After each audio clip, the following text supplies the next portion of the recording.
furent les commencements de l'homme? Où est née la civilisation? À partir de leurs observations, les scientifiques ont échafaudé plusieurs théories.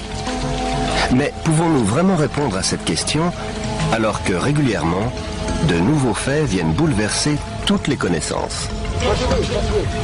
Dans les terres glacées de la Sibérie, on a trouvé les restes d'espèces animales aujourd'hui éteintes, comme le mammouth géant anéanti par un brusque cataclysme planétaire. On a également découvert des cartes anciennes qui montraient l'Antarctique des siècles avant que notre civilisation ne le découvre. Cette carte, qui date de plusieurs siècles, indique la conformation exacte de la Terre de la Reine Maude, qui est aujourd'hui ensevelie sous une couche de glace de près d'1 kilomètre d'épaisseur. Or, nous-mêmes, nous ne connaissons cette conformation que depuis 1949.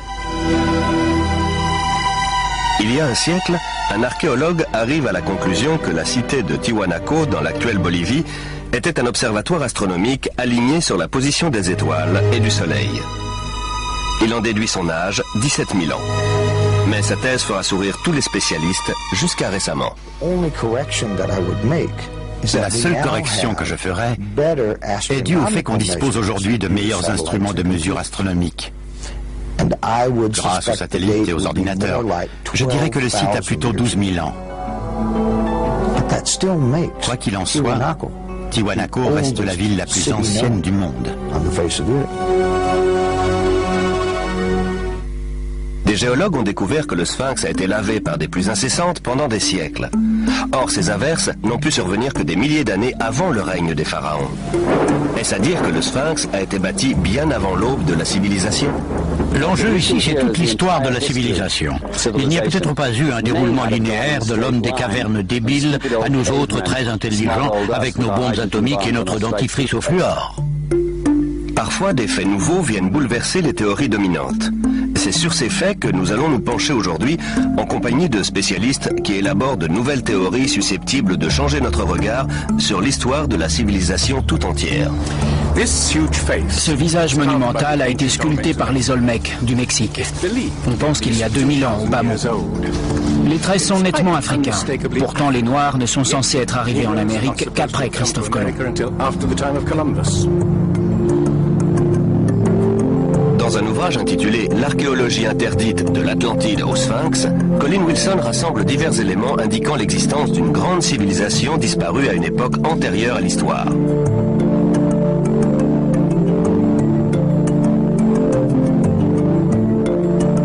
Au IVe siècle avant Jésus-Christ, Platon décrit avec précision une grande nation qui, d'après des prêtres égyptiens, aurait sillonné les océans des siècles plus tôt et aurait péri dans un immense cataclysme, une nation qu'il appelle l'Atlantide.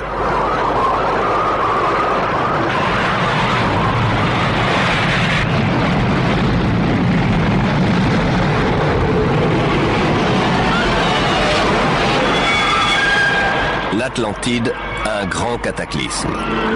Tout cela rappelle un autre grand mythe, le déluge biblique avec Noé et son arche. Un autre récit méprisé par les scientifiques.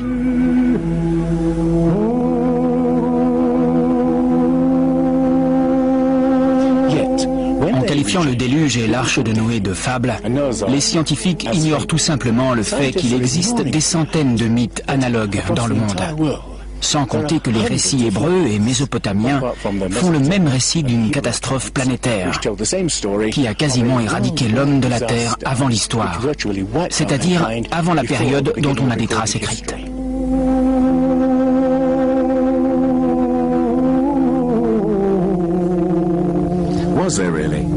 Y a-t-il vraiment eu un déluge?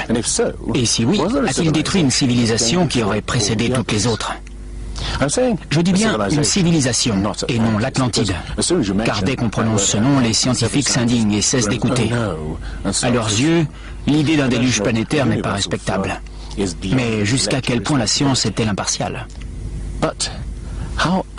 Respecte-t-elle toujours ses propres principes, à savoir étudier les faits et rien que les faits? Depuis toujours, la science a tendance à attacher plus d'importance à ses propres théories qu'aux faits eux-mêmes. Les théories sont bâties sur des faits pour expliquer la réalité. Mais dans ce processus, d'autres faits sont mis de côté. Des faits nouveaux peuvent également faire évoluer les théories, mais on les ignore généralement. On appelle tous ces faits des anomalies, c'est-à-dire des phénomènes qui ne cadrent pas avec les théories. Dans un ouvrage controversé intitulé « L'histoire secrète de l'espèce humaine », Thomson et Crémeau montrent le sort réservé à ces faits qui osent contredire les théories dominantes. Au cours des 150 dernières années, les archéologues et anthropologues ont littéralement caché autant de faits qu'ils en ont mis à jour. On appelle ça le filtrage des connaissances. C'est une caractéristique fondamentale de la science et même de la nature humaine. L'homme a tendance à mettre de côté ce qui ne cadre pas. En matière de science, on s'aperçoit que les faits qui ne cadrent pas avec le paradigme admis sont souvent éliminés. On ne les enseigne pas, on n'en débat pas. Mais les personnes ayant fait des études scientifiques n'en entendent généralement pas parler. On a vu une belle démonstration de ce filtrage des connaissances lors des fouilles de Yatliko au Mexique en 1966. L'archéologue Gene Steen McIntyre menaçait alors de renverser la conception généralement admise selon laquelle l'homme est apparu assez tardivement dans la plupart des régions du globe, c'est-à-dire il y a quelques 30 000 ans en Sibérie et au plus tôt il y a 20 000 ans en Amérique.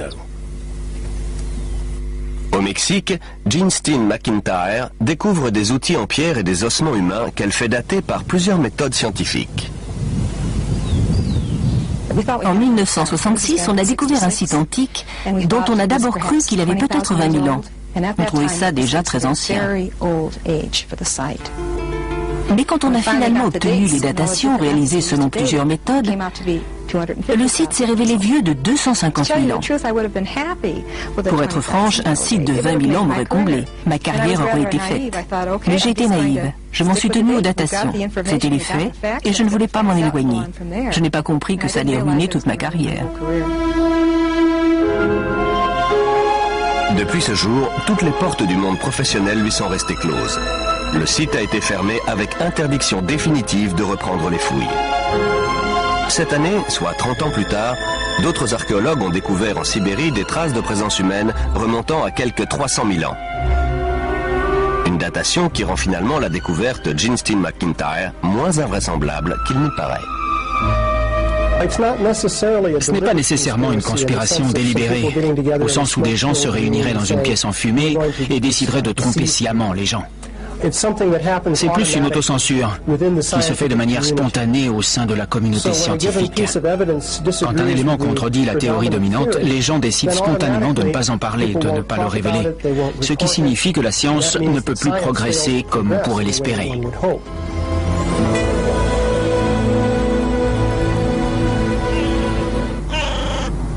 La science néglige-t-elle des indices d'un passé que nous aurions oublié ? Les mythes parlant d'une civilisation disparue des milliers d'années avant le début de l'histoire peuvent-ils être vrais ? Une nouvelle race de chercheurs étudie précisément les anomalies que la science tente à écarter. Les questions qu'ils posent pourraient bouleverser notre conception de l'histoire de l'homme. La forteresse Inca de Sacsayhuaman, d'un âge indéterminé, a été bâtie par un peuple qui ne possédait ni outils en métal dur, ni ciment, et ne connaissait ni la poulie, ni la roue, ni la grue.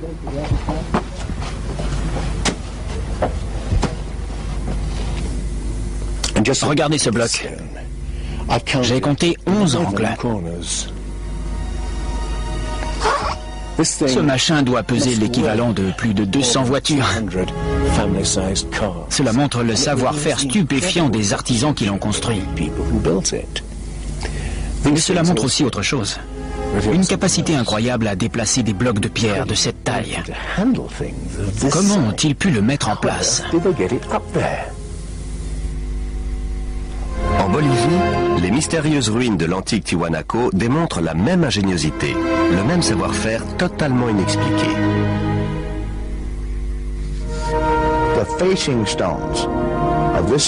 Les blocs de pierre frontaux ont été ajustés impeccablement. On a essayé d'introduire une épingle à la jointure des blocs. Impossible, à aucun endroit. Quelle perfection. Quand les conquistadors ont demandé aux Incas si c'était bien eux qui avaient bâti Tiwanaku, ils ont répondu que non. Ça a été construit des milliers d'années avant nous. Il est évident que ça a été construit par une civilisation très développée. Mais une découverte faite tout à fait par hasard nous montre bien son degré de sophistication. Les blocs de construction de Tiwanaku ne sont pas liés par du ciment, mais par une attache de métal des plus inattendues.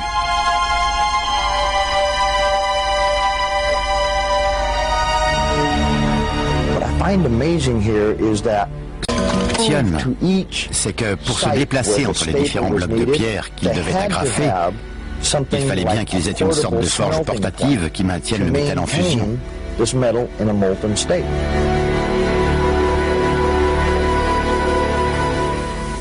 Ici, on retrouve le même genre d'agrafe en métal et les mêmes jointures très fines, comme celle-ci, en forme de L, qui révèle la même ingéniosité. Le Pérou? Non, le continent d'à côté, l'Afrique. Plus précisément l'Égypte, le pays des pyramides.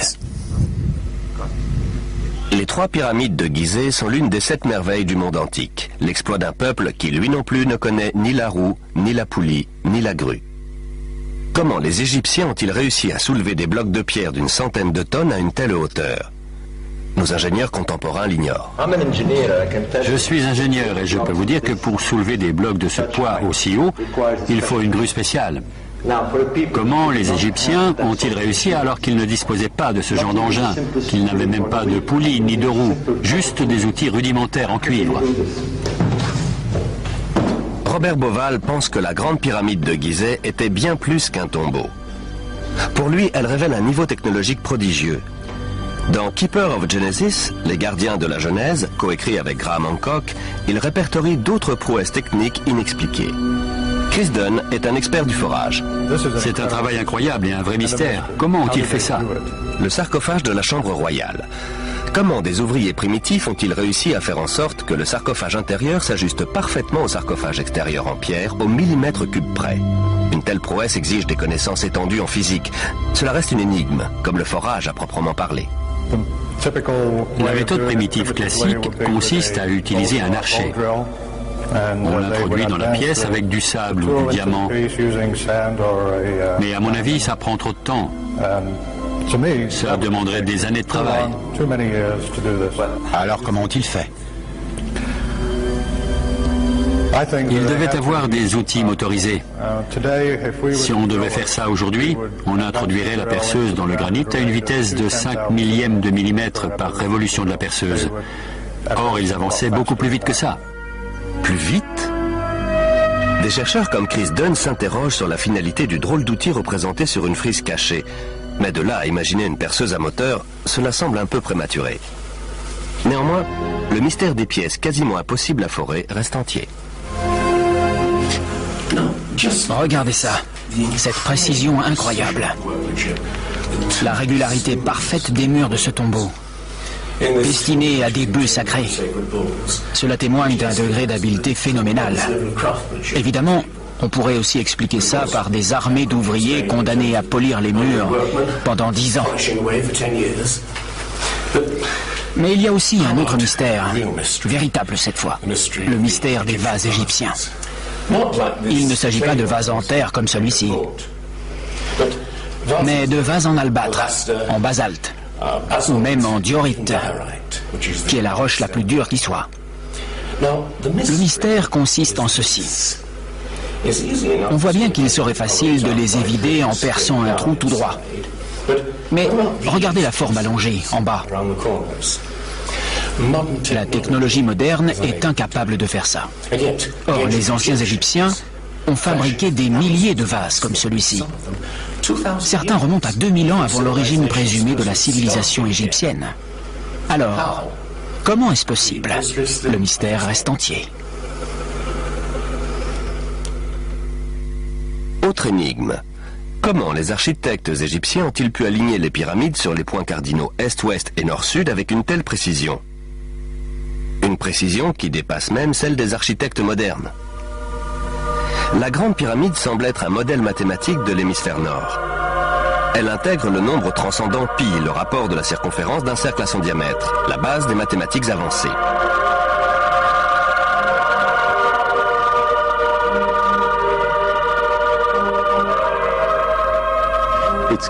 Il est évident qu'on est face à un système mathématique et technologique évolué, et ce, à une époque où il n'était pas censé exister.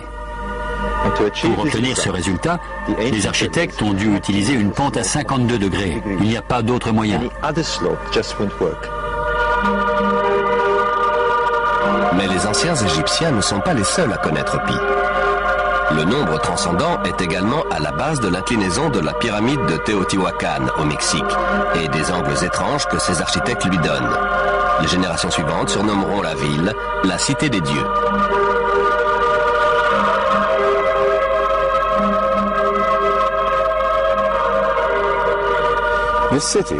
La cité était plus grande que la Rome impériale. On voit ici une série de bassins autrefois remplis d'eau. La surface miroitante de l'eau réfléchissait le ciel et ses ondulations donnaient l'alerte en cas de séisme. De l'autre côté, ces temples sont supposés représenter les corps célestes. Tout le site semble être le fruit d'une fascination pour l'astronomie et l'éternité.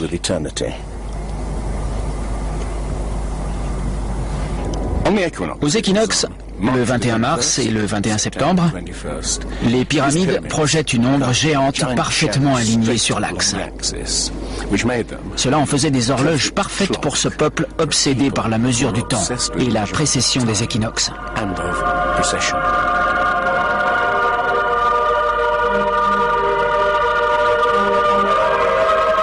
Un peu partout sur la planète, des civilisations antiques font montre d'une connaissance pointue du ciel qui reste totalement inexpliquée. À croire qu'elles ont été renseignées par une même source. Ces civilisations sont fascinées par le soleil, les étoiles, la précession des équinoxes. Autrement dit, la lente rotation continue de la Terre qui donne l'illusion que les constellations voyagent à travers le ciel et les époques. D'après les spécialistes, les anciens Égyptiens n'avaient pas une connaissance approfondie de l'astronomie. Voici pourtant une preuve de leur fascination pour le ciel et de leur connaissance pointue en la matière. Ce sont les constellations du zodiaque, le lion, le taureau, le poisson, et ici, la constellation d'Orion. Beauval pense que l'astronomie est la clé de bien des énigmes posées par les pyramides de Gizeh. Les anciens Égyptiens voyaient dans la constellation d'Orion le dieu Osiris, seigneur des morts, des cieux et de l'au-delà. Beauval a trouvé maintes représentations du dieu bien en évidence un peu partout sur les pyramides de Gizeh. Ça, c'est un vrai mystère. Des petits conduits inclinés vers le haut. Pour les égyptologues, ce sont juste des cheminées d'aération. Mais pour les astronomes, dans l'ancienne Égypte, ces conduits étaient des passages vers Rostos, le royaume d'Osiris, ou Orion. Pour les anciens Égyptiens, Orion était Osiris, le dieu de la résurrection. Voici une reconstitution du ciel en 2500 avant Jésus-Christ. J'ai été étonné de découvrir ceci. Les conduits menaient à Orion et à l'étoile Sirius, ou Isis, épouse d'Osiris. D'après Beauval, des textes antiques indiquent que ces conduits étaient probablement utilisés lors de cérémonies secrètes pour permettre aux pharaons morts de ressusciter sous forme d'étoiles dans la constellation d'Orion. Un des textes dit que tu puisses traverser le passage sinueux, la Voie lactée, et atteindre le royaume d'Orion.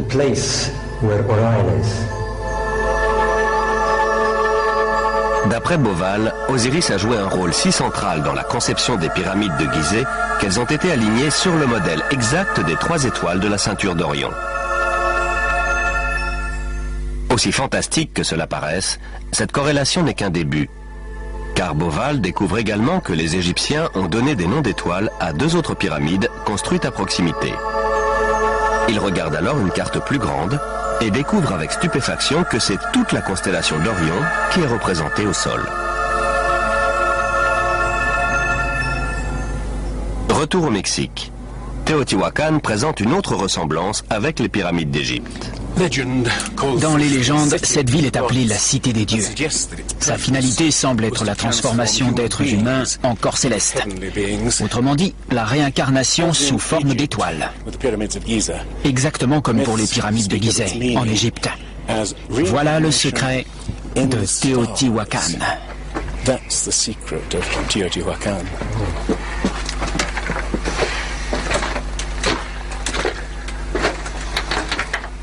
Mais une énigme plus grande encore se cache dans la pyramide, juste au-dessus de moi. Lors des toutes premières fouilles de 1906, les archéologues ont découvert une énorme plaque de mica.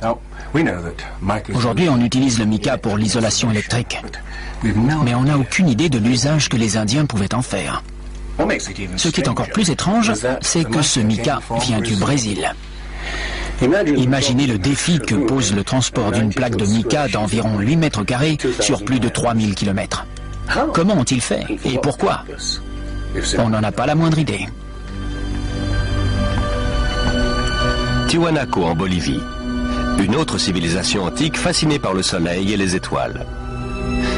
Il y a un siècle, un archéologue bolivien du nom de Poznanski constate qu'au premier jour du printemps, le soleil se lève exactement au centre du temple. C'est le point de départ d'une découverte remarquable.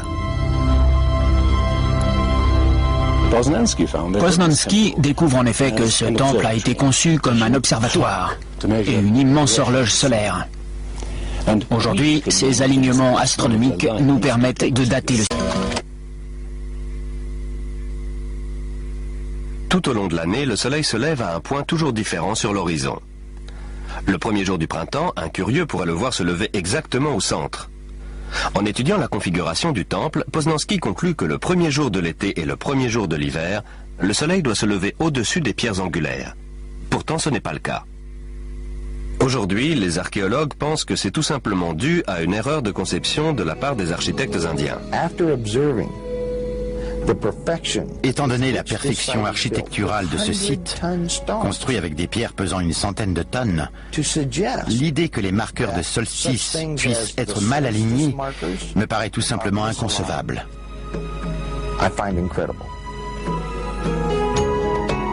Neil Steed va vérifier minutieusement tous les calculs de Poznanski.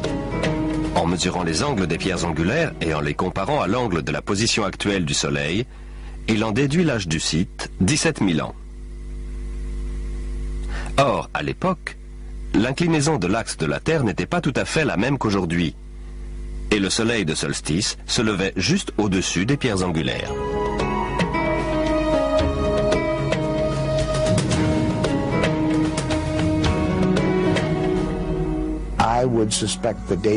Je dirais que le site a plutôt 12 000 ans.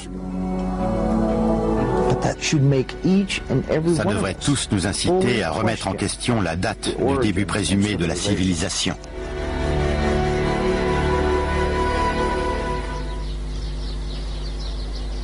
Se peut-il qu'une même civilisation oubliée de l'histoire ait laissé son empreinte à différents endroits du globe? D'après Platon, des prêtres égyptiens ont parlé d'une civilisation ayant existé il y a 12 000 ans. Pourtant, la science affirme que l'humanité a émergé à l'âge de pierre il y a environ 5000 ans seulement. L'homme peut-il avoir réussi ce saut des millénaires plus tôt?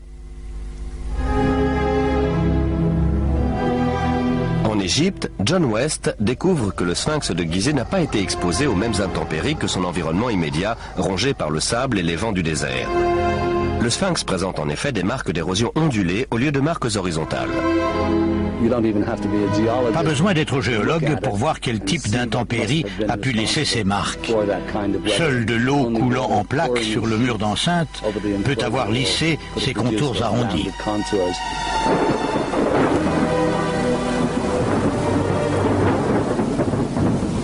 De l'eau, dans le Sahara? Certainement pas à l'époque des pharaons. Pour en trouver, il faut remonter à la fin de la période glaciaire vers 10 500 avant Jésus-Christ, soit des milliers d'années avant la civilisation pharaonique. Mais alors, comment expliquer que le sphinx est une tête de pharaon? La tête est toute petite par rapport au corps. Vu du ciel, le corps apparaît aplati et très allongé, et la tête ressemble presque à une tête d'épingle. Cela montre qu'elle a été retravaillée. En d'autres termes, à un moment donné de sa longue histoire, elle a été refaite. John West pense qu'à l'origine, le sphinx représentait un énorme lion sculpté dans le roc par des inconnus, antérieurement à 10 500 avant Jésus-Christ. Il aurait subi une forte érosion lors des bouleversements climatiques de la fin du glaciaire qui se serait traduit par plusieurs siècles de pluie. Ce n'est que des milliers d'années plus tard que les pharaons referont sculpter la tête à leur propre image. Le sphinx serait donc 2 fois plus âgé qu'on ne le pense? Les égyptologues rejettent cette éventualité, mais les géologues leur opposent des faits indéniables. Et d'après Robert Bauval, des données astronomiques corroborent également l'hypothèse selon laquelle les pyramides de Gizeh remonteraient à des temps incroyablement anciens. En effet, la configuration du site correspond bizarrement à la position d'Orion vers 10 500 ans avant Jésus-Christ. À l'époque, le sphinx était tourné vers la constellation du Lion dont il était lui-même l'image. Et Orion entamait sa lente ascension qui allait marquer l'avènement d'une nouvelle ère. La position d'Orion, en moins 10 500, correspond exactement à la position des 3 petites pyramides érigées derrière les grandes. L'astronomie fournit encore bien d'autres éléments étonnants.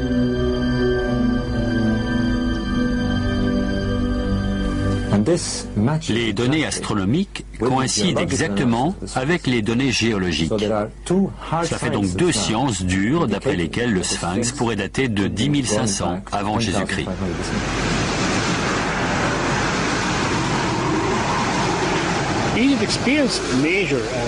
L'Égypte a connu des bouleversements majeurs à la fin de la période glaciaire, en particulier autour de 10 500 avant Jésus-Christ.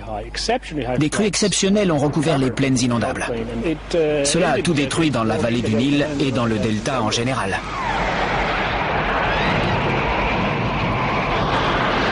Des inondations en 10 500 avant Jésus-Christ?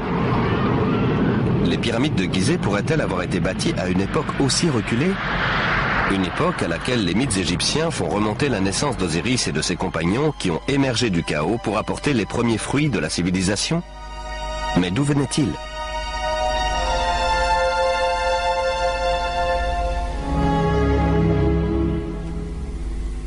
Osiris a de nombreux points communs avec le dieu Tiwanaku en Bolivie. Voilà dans cette mystérieuse cité de Tiwanaku le dieu que les Indiens vénéraient. Viracocha, grand, barbu et blanc, d'après les descriptions. Il est sorti des eaux à une période de chaos et de destruction, pour apporter une sorte de renouveau à l'espèce humaine. Au Mexique, le dieu blanc Viracocha prend le nom de Quetzalcoatl. Il est venu en compagnie d'autres dieux apporter les premiers fruits de la connaissance.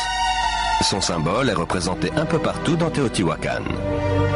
C'est le serpent à plumes qui symbolise le dieu énigmatique Quetzalcoatl, qui est venu de l'Est après un gigantesque cataclysme, pour apporter la civilisation à cette partie du monde. Les dieux tels qu'Osiris, Viracocha ou Quetzalcoatl étaient-ils à l'origine des simples hommes venus de loin? Des survivants d'un cataclysme qui avait détruit leur foyer et leur civilisation? La question qui se pose maintenant est la suivante. Y a-t-il une civilisation lointaine, encore non identifiée, qui a touché l'Égypte, le Mexique et l'Amérique du Sud, et y a laissé son empreinte, aussi difficile à déceler soit-elle, sous forme d'un corpus de connaissances? J'admets que, pris isolément, les différents éléments fournissent peu d'informations, mais il faut les considérer dans leur ensemble. Des 2 côtés, on trouve d'immenses pyramides alignées sur les points cardinaux et bâties d'après des connaissances mathématiques complexes. Les 2 peuples ont une connaissance prodigieuse de l'astronomie qui s'exprime dans ces grands monuments sacrés qu'ils érigent. Bien qu'ils ignorent la poulie et la roue, ils sont capables d'assembler d'immenses blocs de pierre aux jointures très fines dans un style architectural unique utilisant des angles droits et des agrafes en métal. Et les 2 recourent à la momification pour préserver et honorer leurs morts. Autre point commun des plus étonnants, découvert par Irina Balabanova de l'université d'Ulm, de nombreuses momies égyptiennes contiennent de la cocaïne et de la nicotine, des substances de plantes indigènes d'Amérique du Sud.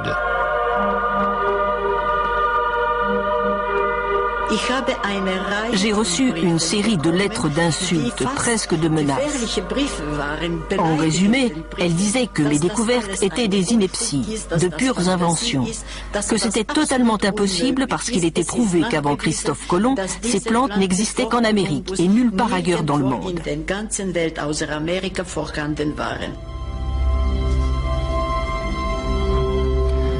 Mais l'expérience est répétée sur des centaines de momies et se révèle incontestable. À une époque reculée, des voyageurs auraient-ils donc traversé l'océan et laissé leur empreinte des deux côtés de l'Atlantique? Une idée que suggèrent aussi certains manques. Retour au Mexique et à la civilisation maya.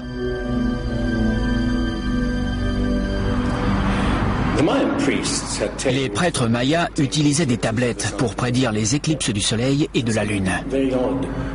Mais il y a quelque chose de très étrange chez les mayas. C'est qu'ils n'ont jamais découvert le principe rudimentaire de la roue. Ils étaient capables d'appréhender l'éternité comme aucune autre civilisation avant eux. Ils comptaient en millions d'années, mais ils n'ont jamais su peser un sac de graines. Leur civilisation sophistiquée a fini par s'éteindre parce qu'ils n'ont pas développé les méthodes agricoles de base qui auraient permis de nourrir leur peuple. La question que je pose maintenant est la suivante. Est-il possible qu'ils aient juste hérité une certaine part de leur connaissance d'une civilisation plus ancienne et plus savante? Parfois, les preuves s'étalent sous nos yeux. Les Olmecs du Mexique donnèrent à leur dieu un visage africain. Et ça, alors, c'est une autre sculpture des Olmecs. Les Indiens sont génétiquement imberbes. C'est donc bien un visage d'Européen, gravé quelques 2000 ans avant l'arrivée des Espagnols en Amérique.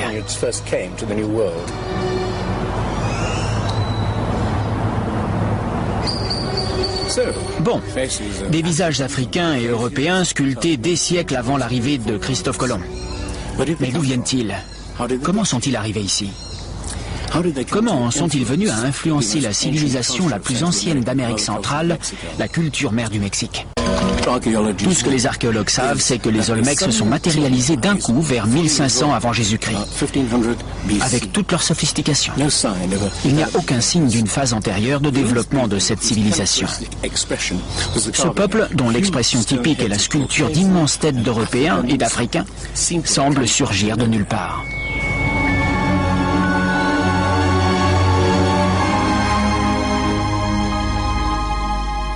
La citadelle de Monte Alban à Oaxaca. Ici, au sud du Mexique, on trouve la dernière œuvre de ce peuple mystérieux. Ces figures gravées dans la pierre semblent représenter des hommes tombés à la guerre. Ils sont nus, abandonnés, souvent castrés. C'est peut-être là que ces hommes ont disparu de l'histoire.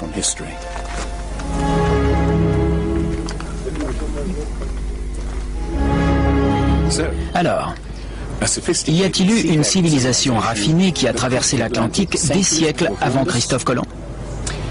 D'autres éléments corroborent cette thèse. Des cartes antiques démontrent une connaissance de la planète qu'on n'a jamais pu expliquer.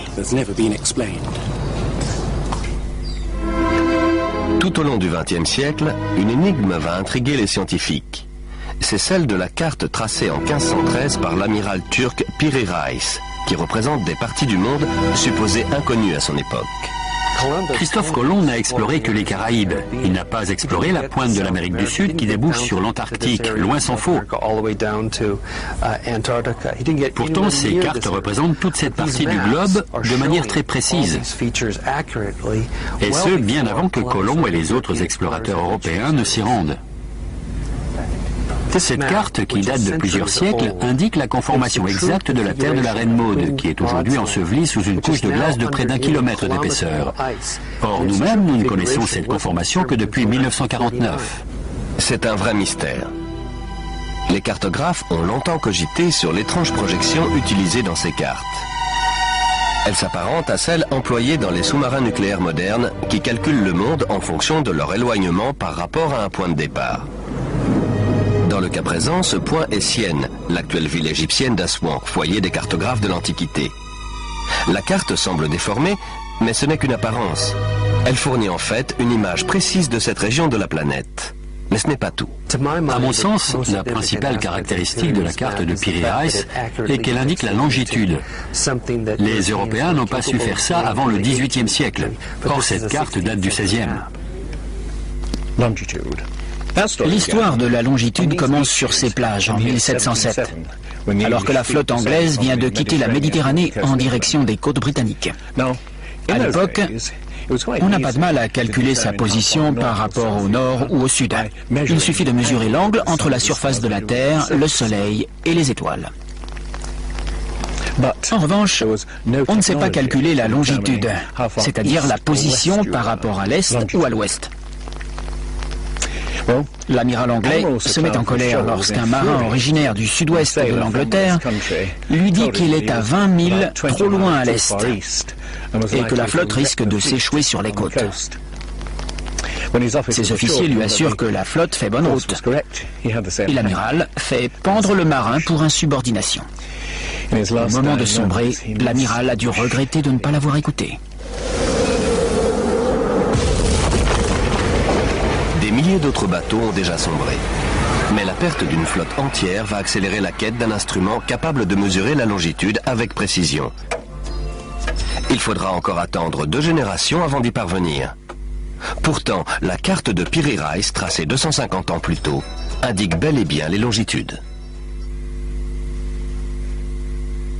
Sur la carte de Piri Reis, une mention indique qu'elle a été compilée à partir de nombreuses autres cartes. Il s'agit d'une copie de copie de copie. La plupart des spécialistes pensent que ces cartes remontent au moins à l'époque d'Alexandre le Grand. Mais en fait, elles sont beaucoup plus anciennes que ça.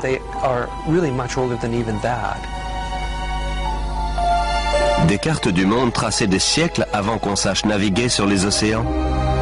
Des techniques de construction mystérieuses qui révèlent une connaissance poussée des mathématiques et de l'astronomie. S'il y a bien eu une civilisation raffinée, capable de transmettre ses connaissances aux bâtisseurs du Sphinx et au peuple des Andes et du Mexique, que lui est-il donc arrivé? Eh bien, Platon parle d'une civilisation très développée techniquement et capable de naviguer sur les océans de la planète. C'est celle de l'Atlantide, l'île-continent. La science, qui refuse l'idée d'une civilisation oubliée, nie tout autant l'existence d'une catastrophe planétaire qui aurait détruit cette civilisation. Mais les récits de Platon et de la Bible ne sont pas isolés. Le Popol Vuh, le livre sacré des Mayas, parle de raz-de-marée, de déluge, de ténèbres envahissant le ciel durant des mois, de grêle, de pluie noire incroyablement froide. Les anciens Égyptiens parlent d'une période de chaos, de déluge et d'obscurité dont les dieux vont émerger pour donner forme à la terre d'Égypte.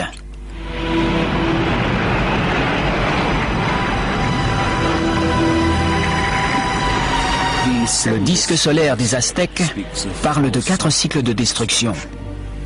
Par l'eau, par le feu, par le vent et par la guerre et le sang. Il prédit aussi la fin du monde dans un cataclysme venu des entrailles de la Terre.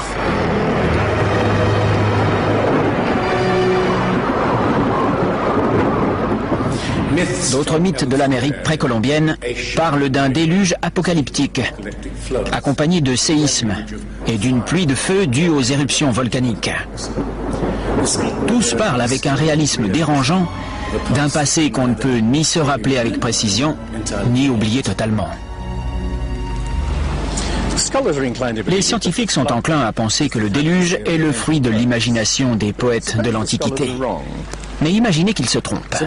Imaginez qu'une série de catastrophes naturelles terribles a effectivement réduit nos ancêtres à une poignée de clans éparpillés sur toute la planète. Ce qu'on cherche, c'est une époque dans laquelle les mythes se glisseraient aussi facilement que le pied de Cendrillon dans la pantoufle de verre. La première piste est fournie par le gisement fossile de La Brea en Californie, sorte de fosse commune qui abrite plus d'1 million d'animaux fossilisés et qui est aujourd'hui transformée en parc d'attractions. Juste en dessous de la surface se trouve le gisement de pétrole de Salt Lake. L'asphalte poisseux suinte par les fissures et les animaux se retrouvent englués à jamais. On a une collection incroyable d'animaux qui ont été piégés ainsi durant les 40 000 dernières années. Le gisement fossile est comme une fenêtre ouverte sur une époque reculée où prospéraient des animaux qu'on ne pensait pas indigènes d'Amérique. Les mammouths, les éléphants, les rhinocéros, les paresseux géants, les tigres à dents de sabre et même les chevaux et les chameaux. Puis, un grand cataclysme les a tous anéantis, apparemment en l'espace de quelques décennies seulement. Cela s'est passé vers 10 500 ans avant Jésus-Christ, il y a quelques 12 000 ans. Les grands animaux, autrement dit tout animal plus grand qu'un coyote, ont disparu pour la majorité en quelques décennies. C'est effectivement ce qu'on peut appeler une grande catastrophe. Voici le relevé de la catastrophe survenue à la fin de la période glaciaire vers 10 500 ans avant Jésus-Christ. Les températures, qui avaient été relativement stables pendant des milliers d'années, augmentent subitement. Le climat se réchauffe de plus de 5 degrés en un clin d'œil. 3 à 5 années seulement. Telle est la prodigieuse découverte des scientifiques qui ont percé la calotte glaciaire du Groenland pour en savoir davantage sur les changements atmosphériques. Certains appellent la calotte glaciaire du Groenland la pierre de Rosette du climat, parce qu'on a vraiment fait une découverte majeure en apprenant que le climat pouvait se modifier aussi subitement. Ce changement s'est fait en quelques années, entre 3 et 20, un peu comme ce que l'on voit aujourd'hui. On a découvert des modifications chimiques phénoménales dans la nature de la glace. On a aussi découvert que pendant la période de la fonte des glaces, le volume et la concentration des dépôts volcaniques ont été nettement plus importants qu'à n'importe quelle autre période, sachant qu'on a étudié les 110 000 dernières années.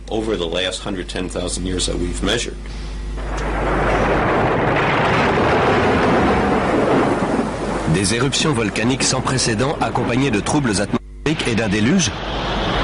Mais à quoi était-ce dû? Lorsque des couches de glace de plus d'1,5 km d'épaisseur ont fondu en quelques décennies, le niveau des océans a augmenté de 1400 mètres. Des mers ont soudain surgi là où des terres s'étendaient auparavant. On pouvait se rendre à pied de la Grande-Bretagne à la Scandinavie, avant qu'une révolution climatique ne forme la mer du Nord. À cette époque, l'eau a aussi recouvert les plaines de l'Amérique du Nord, ce qui explique qu'on trouve des squelettes de baleines dans le Michigan. Cette ère de grand cataclysme survenue à la fin de la période glaciaire pourrait cadrer avec les mythes. Rien qu'en Amérique, quelques 70 espèces animales se sont éteintes. Les félins à dents de sabre, les mammouths, les paresseux géants, les chevaux, les chameaux. Mettons tout ça en perspective. Au cours des 200 000 années précédentes, c'est moins d'un tiers de ces espèces qui a disparu. Or, ce même schéma d'extinction s'est produit en Europe et en Asie. Dans le sol perpétuellement gelé de Sibérie et d'Alaska, millions d'ossements mêlés ayant appartenu à des animaux qui ont péri dans un cataclysme. Le grand mammouth n'a pas succombé aux chasseurs de la préhistoire. Il a été fauché par une catastrophe naturelle. Au début du XXe siècle, des trappeurs sibériens découvrent le squelette gelé d'un animal gigantesque. On le déterre, puis on l'analyse. Son estomac contient les restes de plantes poussant sous un climat tempéré. L'animal a été congelé à une vitesse qui dépasse les capacités des congélateurs les plus modernes. Ce dont on est sûr, c'est qu'il y a 12 000 ou 13 000 ans, un grand froid s'est abattu sur la Sibérie, qui ne s'est plus jamais réchauffé depuis. L'énigme des mammouths congelés en quelques heures a suscité quantité d'anecdotes, certaines véridiques, d'autres non, comme celle des steaks de mammouth servis à Fairbanks, en Alaska. L'une des anecdotes probablement authentiques est rapportée par le baron Wrangel, un naturaliste russe du 19e siècle. Sur l'île qu'il découvre dans l'archipel des îles aux ours, au nord de la Sibérie, et à laquelle il va donner son nom, le sable était littéralement retenu par des digues de défense de mammouths et d'ossements d'autres animaux disparus lors d'une mystérieuse catastrophe primitive. Ces extinctions de masse, cette terrible activité volcanique, la rapidité de la fonte des glaces, tout cela semble indiquer qu'une immense révolution climatique a eu lieu il y a environ 12 000 ans. Mais la cause de cette révolution reste énigmatique. Qu'est-ce qui a donc causé la fin de la période glaciaire? Qu'est-ce qui a pu provoquer un cataclysme mondial? L'une des meilleures hypothèses avancées est celle de l'Américain Charles Hapgood. Il parle d'un déplacement de l'écorce terrestre. Selon lui, l'écorce de toute la planète aurait glissé subitement. L'écorce terrestre ne représente que 0,3% de la masse totale de la planète. Mais elle peut glisser, comme l'écorce d'une orange si elle n'était pas solidaire de la chair. L'écorce terrestre, plus fine qu'une coquille d'œuf, repose sur un magma liquide en fusion. En la matière, la théorie dominante est celle de la tectonique des plaques, c'est-à-dire la lente dérive des continents sur des centaines de millions d'années. Les scientifiques ont commencé par rejeter cette théorie pendant plus de 50 ans. Aujourd'hui, ils refusent de croire que l'écorce terrestre puisse glisser subitement d'un seul bloc. L'hypothèse du déplacement de l'écorce terrestre a toutefois fasciné un grand chercheur. S'il avait vécu plus longtemps, on aurait donné plus de crédit à cette thèse. Le nom de ce scientifique, Albert Einstein. Il a dit en résumé, quand je suis tombé sur les travaux de Hapgood, j'ai été comme électrifié. C'est une idée simple, mais qui pourrait expliquer toute une série de problèmes. Pour Hapgood, la question à poser était quel mécanisme a pu mettre toute l'écorce terrestre en branle? Et c'est Einstein qui a suggéré une réponse. À l'époque, l'énorme masse de glace qui se forme au pôle peut atteindre plus de 3 km d'épaisseur. Elle s'étend jusqu'au milieu du continent américain. Si ces milliards de tonnes de glace se forment de manière déséquilibrée, ils peuvent faire vibrer toute la planète, comme une roue quand on place un énorme poids sur son bord. Et cette vibration serait suffisante pour provoquer un glissement de l'écorce terrestre.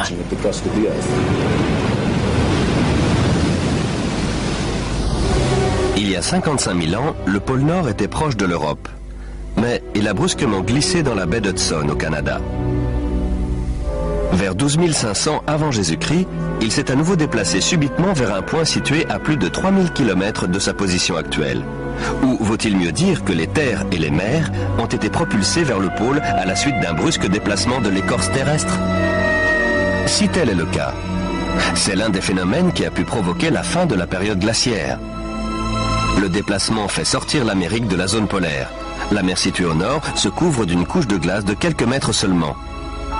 La colossale plaque de glace de plus d'1,5 km d'épaisseur qui s'étendait au-dessous de l'Amérique fond soudain en quelques années. Ce qui est intéressant dans la thèse Hapgood-Einstein, c'est qu'elle explique de nombreux mythes, outre celui du déluge. Des mythes qui parlent de séismes terribles, de catastrophes volcaniques, d'une pluie noire descendant du ciel, de pays entiers soudain couverts de gel. On voit bien que c'est exactement ce qui pourrait arriver si l'écorce terrestre glissait brusquement. D'un coup, des régions froides deviendraient chaudes. Et des espèces comme le mammouth de Sibérie, qui a congelé en un rien de temps, seraient exterminées. Si un déplacement de l'écorce terrestre a réellement provoqué un déluge qui a anéanti toute une civilisation, où vivait cette civilisation? Les spécialistes avancent diverses hypothèses. L'île grecque de Santorin, détruite par une éruption colossale. La cité antique de Troie. L'île allemande de Helgoland, emportée presque tout entière par la mer du Nord. On a aussi cherché des continents engloutis sous l'océan Atlantique, mais sans jamais rien trouver. C'est bien cela qui a disqualifié l'Atlantide de Platon aux yeux des scientifiques. Les océanographes ont dressé la carte des fonds marins de l'Atlantique et du Pacifique. Et il n'y a pas de continent disparu. Quoique. Platon décrit l'Atlantide comme une île-continent parcourue de montagnes et perdue au beau milieu d'un vrai océan. Le vrai océan est bien entendu l'océan planétaire. Ce n'est que plus tard qu'on a divisé les eaux en différents océans, Atlantique, Pacifique, etc. En réalité, il n'existe qu'un seul océan immense. Certains mythes des 4 coins du globe sont très explicites sur ce qui s'est passé. Dans la littérature védique, l'île est non seulement détruite par un déluge, mais en plus, elle finit recouverte de neige et de glace. Donc, il faut chercher une île couverte de glace au milieu de l'océan. L'Antarctique est une très bonne candidate. Si le pôle Nord s'est déplacé, le pôle Sud aussi. D'après Flemhatt, une partie de l'Antarctique se trouvait dans une zone tempérée il y a 12 000 ans. Elle peut très bien avoir abrité une civilisation qui a disparu lorsque le continent s'est rapproché du pôle Sud. Pour lui, c'est ce qui explique ces cartes montrant des régions de l'Antarctique telles qu'elles sont sous la glace. L'amiral turc Piri Reis fait preuve d'une connaissance de l'Antarctique tout bonnement impossible à son époque.